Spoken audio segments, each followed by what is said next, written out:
Guys, I have a confession to make. I'm a fan of Half-Life. Now, I know. Hey, come on, where are you going? Come back, hear me out. I should have been more transparent, okay? I don't want you guys to think I'm taking advantage of you. I mean, first is not being clear about what games I love, then what? Pretending to be sponsored by a CSGO gambling site that I actually own? Come on. I promise I'll never deceive you in such a way again. But why do I bring up my adoration for the Half-Life franchise? Well, because for all the love I hurl at it, it's not perfect. There's several things within the franchise that irk me, and today I'd like to bring attention to the one that irks me the most. I think I'm gonna make a lot of enemies by saying that the only thing I could love more than Half-Life is Half-Life Source. Now, hey, come on, again with this, hear me out, damn it, where you going? I said I could love it more than the original, but I can't. Half-Life Source is a fantastic idea. You take an already amazing game, and you give it a minor yet noticeable graphical upgrade by moving it to the Source engine. Brilliant! It adds enhanced lighting and shaders.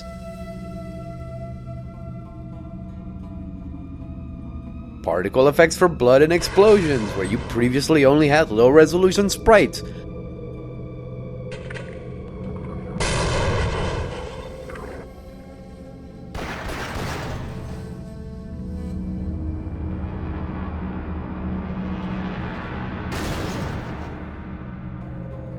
Much better water.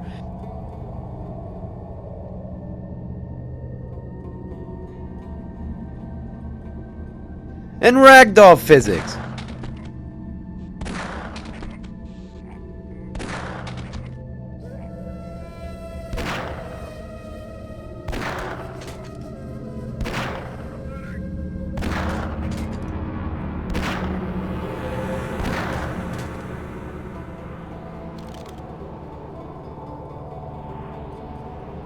So, if it adds so many good features, why can't I love this game? And why can't I recommend that everyone play it over the original? Well, because it's broken.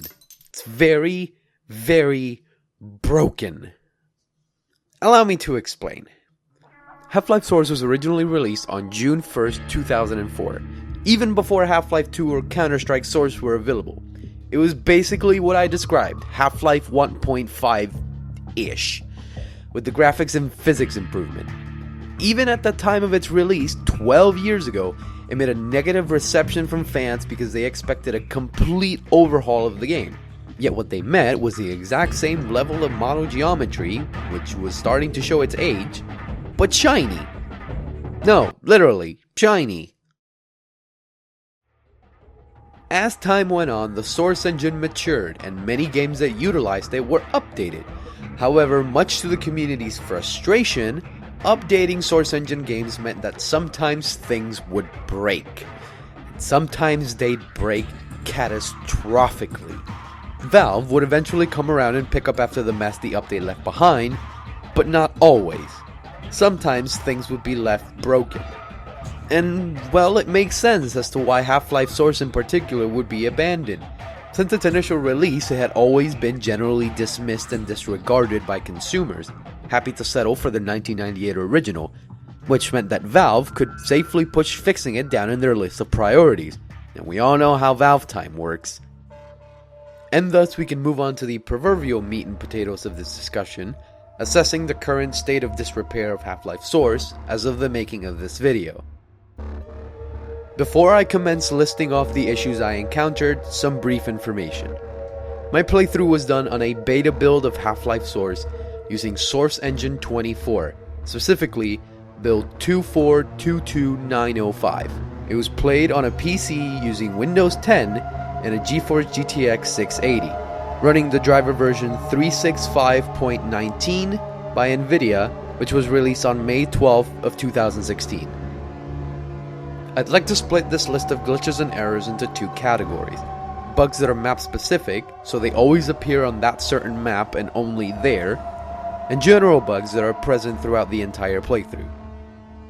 First, I'll list every single map specific error that I encountered during my playthrough. Remember Gina Cross, the training room holographic assistant? Well, in Half-Life, after she teaches you how to duck jump, her animation ends with her teaching you how to duck jump. Whereas in Half-Life Source, when her animation ends, she just kind of turns black and resets to her standing position. While we're still on the topic of the training room, at one point when you're introduced to firing a weapon, you come across a table that has your machine gun as well as some ammo and grenades. Well, in Half-Life Source, you'll notice a strange anomaly because the ammo and the machine gun and the grenades will cast a shadow on the floor, but the table won't. You see, normally during the game you wouldn't notice this because when you're picking up ammo, weapons, or any kind of item off the floor, it's already on the floor and it casts a shadow there. But now, because it's raised up on the table, and the table isn't casting a shadow, the effect just looks really wrong. Right off the bat when you play Half-Life Source, probably the first bug you're gonna encounter is during the tram ride. Normally when you approach the helicopter, it'll be on the ground next to a scientist and a security guard. The scientist will wave at you and him and the security guard will both walk back into a tunnel. However, in Half-Life Source, the helicopter is floating in midair. It's just bizarre. Continuing on with the tram ride, the very first time that you see G-Man, there's this yellow robot that moves out of your way and then goes into toxic green sludge as you're about to turn the corner. But in Half-Life Source, right at the second when you're about to turn the corner, he just kind of jumps up into midair. I have to zoom in and play it in slow motion for you to really see it because it happens very, very quickly. Right before you enter the anomalous materials test chambers, 3 scientists sort of brief you on what's going on with the experiment that day. Though in Half-Life Source, you're not going to be paying any attention to what they're saying because you're going to be too distracted by that one scientist floating above his chair.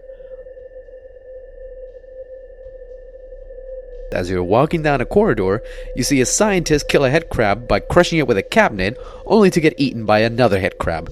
In the original Half-Life, when the headcrab gets crushed, you see some blood on the ground, yet in Half-Life Source, you don't really get anything. During the chapter Office Complex, you're going to encounter some ceiling turrets. The second one you'll encounter as you go up a flight of stairs. In Half-Life Source, the model of the turret will just be completely black. The way in which Half-Life introduces the Marines to the player is actually quite memorable, as you have a scientist that's eager to be rescued only to be shot down, leaving you very, very confused. But in Half-Life Source, the sequence is completely ruined by the fact that the Marine says, "To hell with the scientist, I'd much rather just run up the flight of stairs and shoot at Gordon immediately."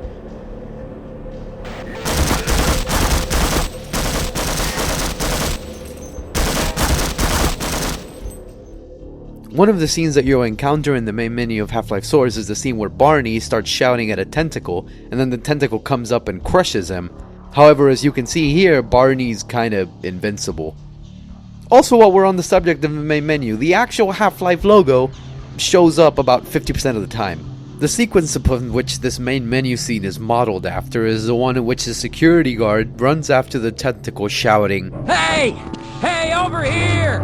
Eat lead, you outer space octopus!" Only to then be killed for his rude and disrespectful behavior to such a majestic alien creature. But in Half-Life Source, I guess he's just too much of a coward to go out and shoot at it. "Eat lead, you outer space octopus!" In Half-Life, as you make your way through the tram, you'll eventually come across some turrets. In Half-Life Source, there's a weird issue, and I think it might have something to do with shadows, but if you hit this one with a crowbar and it falls against the wall, it just turns black.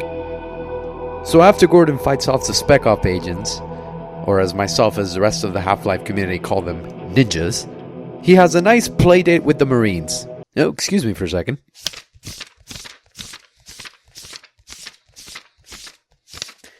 It appears that I've made a mistake. He was brutally beaten, kidnapped, and left to die in a trash compactor. Anyways, after that incident, the setting is supposed to be that Gordon is stripped of his weapons by the Marines, and therefore the player is supposed to spawn empty-handed. However, in Half-Life Source, this doesn't really happen all the time. I don't know why, but during my testing, if you're holding a revolver as the last weapon before you get kidnapped, you will spawn with it when you enter the next area. Obviously, it won't have any ammo, but you'll still be holding it in your hands. It'll be replaced as soon as you pick up the crowbar. Before I show off this next bug, I'd like to give a brief seizure warning. So if you're feeling kind of iffy about it, just skip to this timestamp displayed on screen now. Trust me, it's pretty bad. You know, for every single one of the bugs that I've listed off, I usually give some kind of introduction to it or some kind of context so you know what's going on. But this one, I honestly just don't even know what to say. Like in vanilla Half-Life, this is just a regular intro to the residue processing chapter. And then in Half-Life Source... oh god.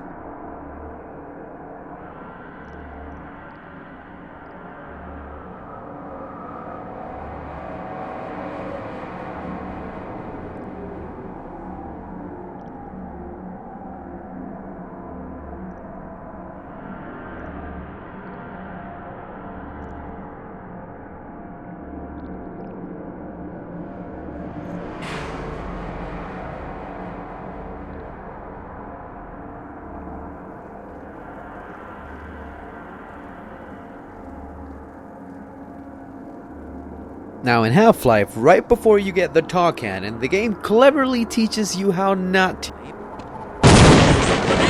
why aren't we using it? It's much too unpredictable. Don't let it overcharge. What do you mean, overcharge? You even get to see the poor bastard's remain in all its macabre glory. However, in Half-Life Source, the aforementioned remains are turned black. Later in Surface Tension, you get to enjoy some lovely outside scenery of Black Mesa as you get to dodge some landmines. However, in Half-Life Source, you're not really gonna get to enjoy much of the scenery, as in this section, the skybox is going frickin' haywire. And the weird part is that the skybox isn't acting crazy all the time, only if you're standing on certain locations and you're looking in certain directions. Only then the skybox is going to start having problems. And it looks especially bad in this part when you have the antenna with electricity all over it. It just looks terrible.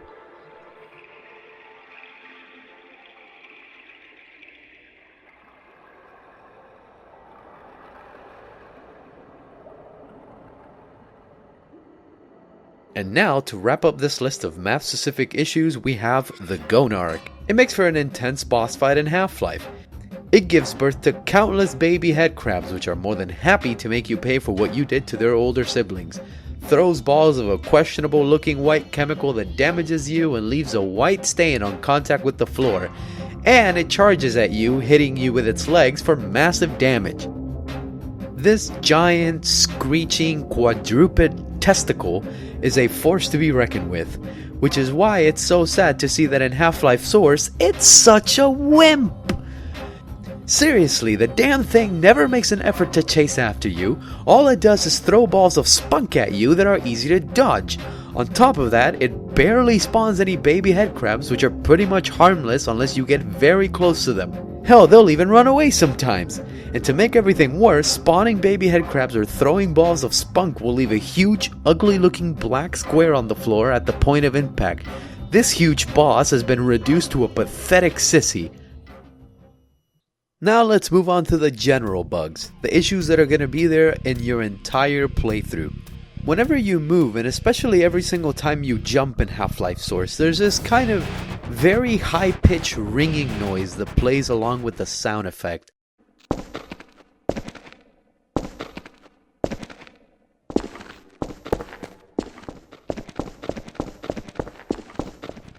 The other issue that's going to be there the entire time relates to barnacles and the fact that their tongues don't render properly. You see, I don't know why, but in Half-Life Source there's this weird issue where barnacle tongues won't render past a certain distance, even though you can still collide with them no matter what length they're supposed to be. Now it's weird because I've actually found a way to fix this. If you simply leave the room and walk back in, the tongues of the barnacle should now be displayed in the correct length. Alternatively, you can no-clip out of the level and come back to it, and it will have a similar effect. The third issue that I encountered, which will be present through your entire playthrough of Half-Life Source, is actually the one that I found to be the most aggravating. And that's relating to the classic, iconic Half-Life weapon, the crowbar. In Half-Life, every time that you hit something with a crowbar, it makes a sound. Okay, so far so good. When When you hit something that's wood, it'll sound like you're hitting wood. When you hit something that's concrete or metal, it'll sound like that respective surface. In Half-Life Source, when you hit any kind of surface except for enemies, the game will automatically play the sound effect of you hitting a concrete surface on top of the sound effect of whatever surface you're actually hitting.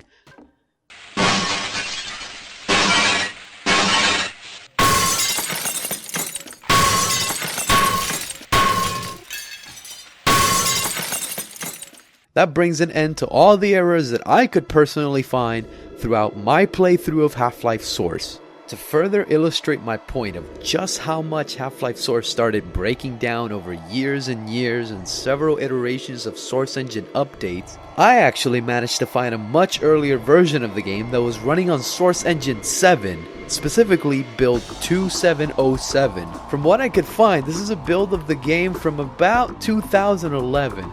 Out of curiosity, I went through it, and guess what? The vast majority of the issues that I just listed in this video weren't there. That means that Gina Cross won't turn black when she's done doing a duck jump. There's no more weird floating shadows. The security guard dies when it gets hit from a tentacle, during game, and in the main menu. There's no more floating helicopter. The scientists and anomalous materials learn how to properly sit down in a chair. The Marine will kill the scientist before he'll try to annihilate Gordon.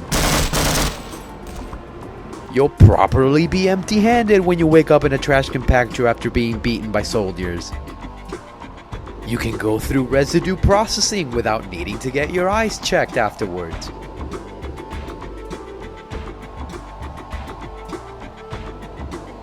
The skybox won't be throwing a fit when you're dodging landmines.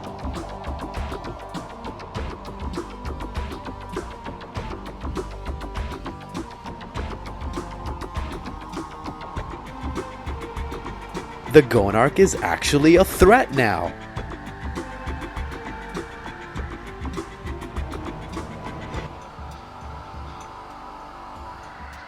Barnacle tongues will all be the correct distance.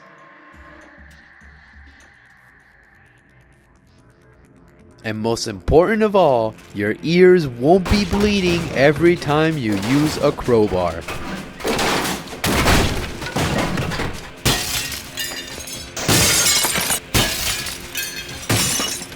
So that's great. If I found this older version of Half-Life Source, then surely that should be everyone's default way to play the game. No, it's just Chuck Testa. You see, as this is a much older build of the game, the only way that you're going to get a hold of it nowadays is through piracy. The only way I was able to test it is through someone who legally owned a retail copy and was able to let me use it.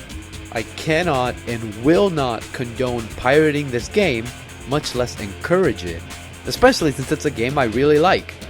I'm making this because I'm a dedicated fan of the game, and because I can't really find any adequate and current video proof of all the issues with it today, and all the obstacles that it would create to anyone trying to play Half-Life Source.